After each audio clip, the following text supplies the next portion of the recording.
National bulletin में आपका स्वागत है। आपके साथ मैं हूं रिया तोमर। पहली खबर अमेरिका से है, जहां चीन के जासूस पूरी दुनिया में तेजी से अपने पैर पसार रहे हैं। आपको बता दें कि मामला क्या है।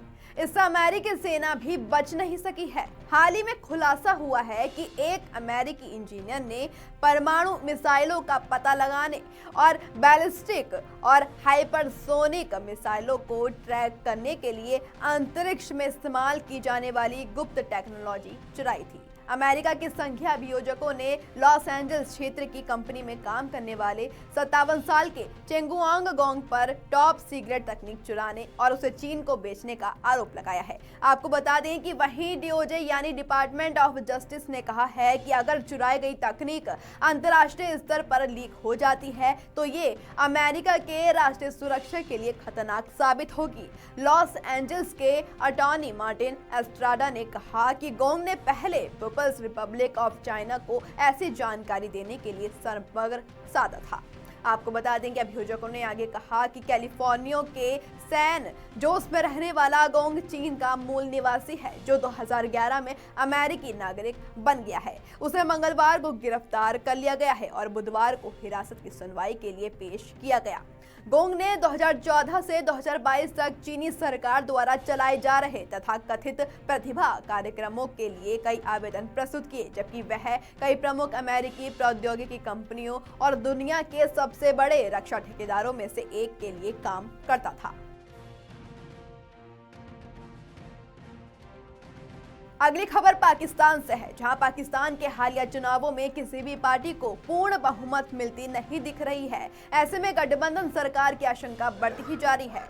राजनीतिक अनिश्चितताओं के कारण पाकिस्तान में आर्थिक सुधारों और विदेशी फंडिंग में देरी की संभावना ने अंतर्राष्ट्रीय ब्रांडों में बिक्री को बढ़ा दिया है। ऐसे में विशेषज्ञों ने पाकिस्तान के लिए आर्थिक संकट और ज्यादा गहराने की आशंका जताई है। उनका कहना है कि पाकिस्तान के नए प्रधानमंत्री को कांटों भरा ताज पहनना होगा। इससे उनके सिर में कांटे चुभेंगे तो जरूर, लेकिन ये चिल्ला नहीं सकेंगे। ऐसा इसलिए होगा क्योंकि गठबंधन सरकार में कठोर आर्थिक सुधारों को लागू करना किसी भी प्रधानमंत्री के लिए आसान नहीं होगा। चुनाव के नतीजों में निर्दलीय उम्मीदवारों ने अप्रत्याशित रूप से मजबूत प्रदर्शन किया है। इनमें ज्यादातर जेल में बंद पूर्व प्रधानमंत्री इमरान खान के समर्थक हैं। नवाज शरीफ की पाकिस्तान मुस्लिम लीग नवाज और बिलावल भुट्टो जरदारी की पाकिस्तान पीपल्स पार्टी दूसरे और तीसरे स्थान पर है।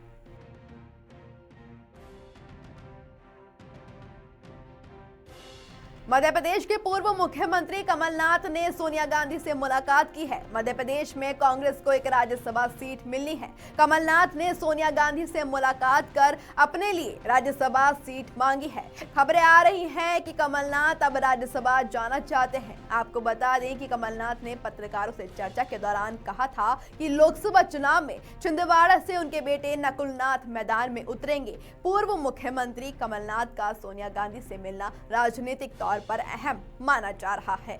आपको बता दें कि 27 फरवरी को मध्य प्रदेश में राज्यसभा की 5 सीटों पर चुनाव होने हैं। ये सीटें 2 अप्रैल को खाली हो जाएंगी। ऐसे में इलेक्शन कमीशन ने इन 5 सीटों सहित कुल 56 सीटों का शेड्यूल जारी कर दिया है। आपको बता दें कि विधानसभा चुनाव में कांग्रेस को हार का सामना करना पड़ा था। कांग्रेस मात्र 66 सीट पर ही सिमट गई थी। मध्य प्रदेश में विधानसभा का चुनाव कमलनाथ के नेतृत्व में ही लड़ा गया था। कांग्रेस की हार के बाद जीतू पटवारी को कांग्रेस ने मध्य प्रदेश का नया अध्यक्ष बना दिया था। जानकारी के अनुसार छिंदवाड़ा से कई बार सांसद रहे कमलनाथ अब राज्यसभा जाना चाह रहे हैं।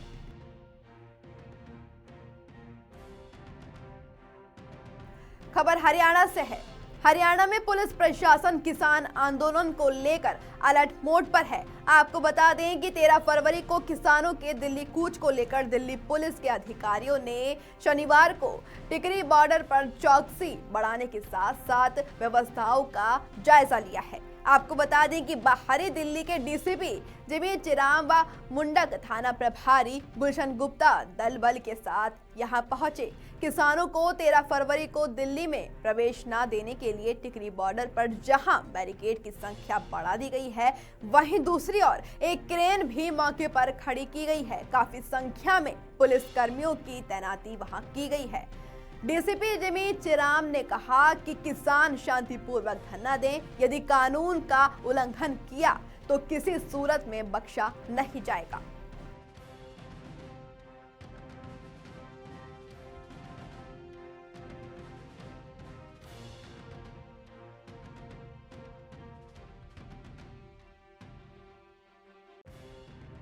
उत्तर प्रदेश विधानसभा में समाजवादी पार्टी के वरिष्ठ सदस्य शिवपाल सिंह यादव ने बजट पर चर्चा के दौरान मुख्यमंत्री योगी आदित्यनाथ पर निशाना साधते हुए कहा कि हम अखिलेश के चाचा थे, हैं और रहेंगे। वहीं सत्ता पक्ष के सदस्यों ने बजट की सराहना करते हुए कहा कि पिछली सरकारों में उप्र बीमारू राज्यों की श्रेणी में था, लेकिन प्रधानमंत्री नरेंद्र मोदी और मुख्यमंत्री योगी आदित्यनाथ की डबल इंजन की सरकार ने इसका स्वरूप बदल कर रख दिया है। उत्तर प्रदेश के वित्त मंत्री सुरेश कुमार खन्ना ने सोमवार 5 फरवरी को विधानसभा में वित्तीय वर्ष 2024-25 का 7,36,737 करोड़ रुपए का प्रस्तावित बजट पेश किया था। मिली जानकारी के मुताबिक शुक्रवार को विधानसभा में बजट पर चर्चा के दौरान शिवपाल सिंह यादव ने कहा था कि नेता सदन को कभी-कभी हमारी चिंता हो जाती है, लगता है कि ये चाचा परिचर्चा कर रहे हैं।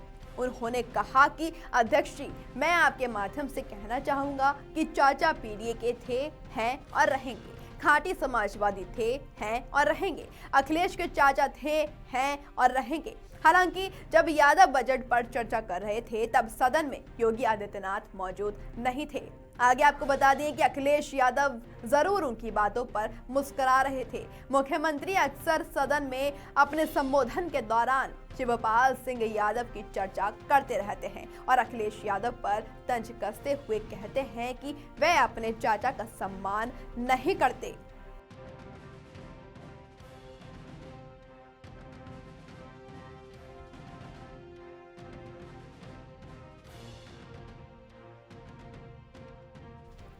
जमीयत उलेमा ए हिंद के बंगाल अध्यक्ष और ममता सरकार में पुस्तकालय मंत्री सिद्दीकुल्ला चौधरी ने सीएम योगी को लेकर बड़ा बयान दिया है। उन्होंने योगी को धमकी देते हुए कहा कि यूपी के मुख्यमंत्री योगी आदित्यनाथ अगर कोलकाता आए तो उन्हें निकलने नहीं देंगे। वे और उनका संगठन उनका घेराव करेगा। इतना ही नहीं, ममता के मंत्री ने ज्ञानवापी में पूजा पाठ बंद करने की मांग भी की है। उन्होंने कहा कि ज्ञानवापी में चल रहा पूजा पाठ तुरंत बंद होना चाहिए और अगर ऐसा नहीं होता है तो वो इसका बड़ा विरोध करेंगे। दरअसल सिद्दीकुल्ला चौधरी उत्तर प्रदेश के मुख्यमंत्री की उस बात से नाराज थे जिसमें उन्होंने कहा था कि अयोध्या के राम मंदिर के बाद वाराणसी के काशी विश्वनाथ मंदिर और मथुरा के कृष्ण जन्मभूमि मंदिर का जिक्र उन्होंने किया था। उन्होंने आगे कहा था कि मस्जिद में जबरदस्ती पूजा पाठ शुरू किया गया है। हम तो किसी मंदिर में नहीं जाते इबादत करने, तो हमारी मस्जिद में क्यों आ रहे हैं? मस्जिद तो मस्जिद है, ज्ञानवापी मस्जिद को खाली करें तुरंत। आगे उन्होंने कहा कि अगर मस्जिद को कोई मंदिर बनाना चाहेगा तो हम चूड़ी पहनकर नहीं बैठे रहेंगे, ऐसा नहीं होगा। वो मस्जिद वहां 800 साल से मौजूद है और कैसे उसको तोड़ेंगे? अगर ये मस्जिद खाली नहीं की गई तो हम लोग रास्ता घेरेंगे। चौधरी पहले भी कई मौके पर विवादों में रह चुके हैं। इससे पहले 2019 में चौधरी ने केंद्रीय गृह मंत्री अमित शाह को कोलकाता एयरपोर्ट पर कदम न रखने का ऐलान किया था। इतना ही नहीं, इजराइल हमास युद्ध के समय वो फिलिस्तीन के समर्थन में जुलूस भी निकाल चुके हैं।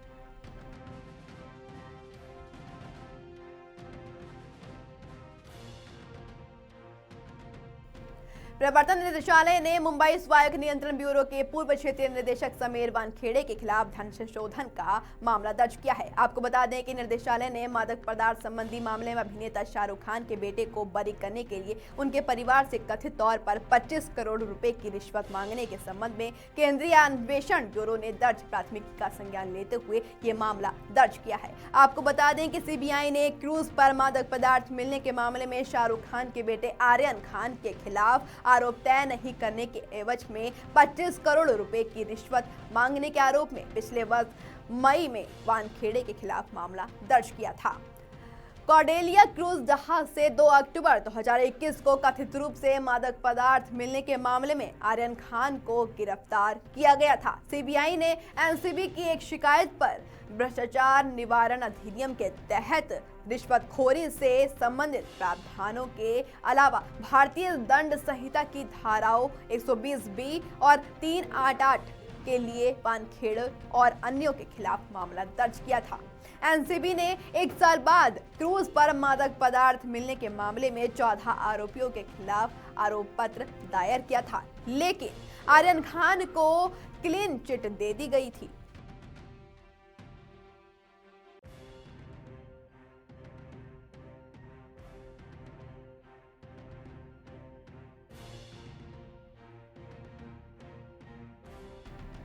अगर आप भी प्राइवेट या सरकारी कर्मचारी हैं तो ये खबर आपके लिए बेहद जरूरी है।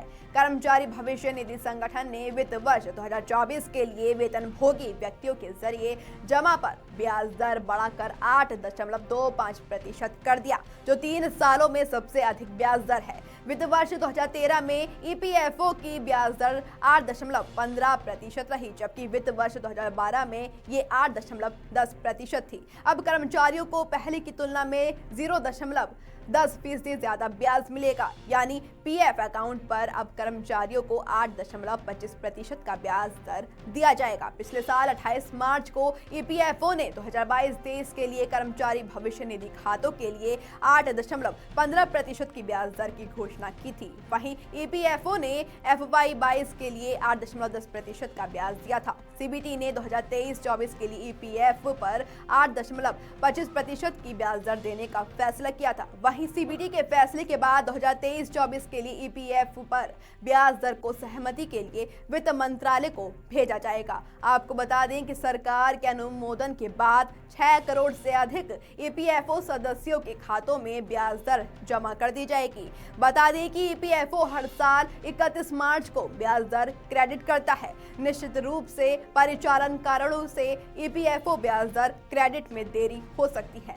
हालांकि ये चिंता का कारण नहीं है, क्योंकि रिटर्न की गारंटी सरकार के जरिए दी जाती है। इस बुलेटिन में इतना ही। देश दुनिया की तमाम खबरों को जानने के लिए जुड़े रहिए HNN के साथ।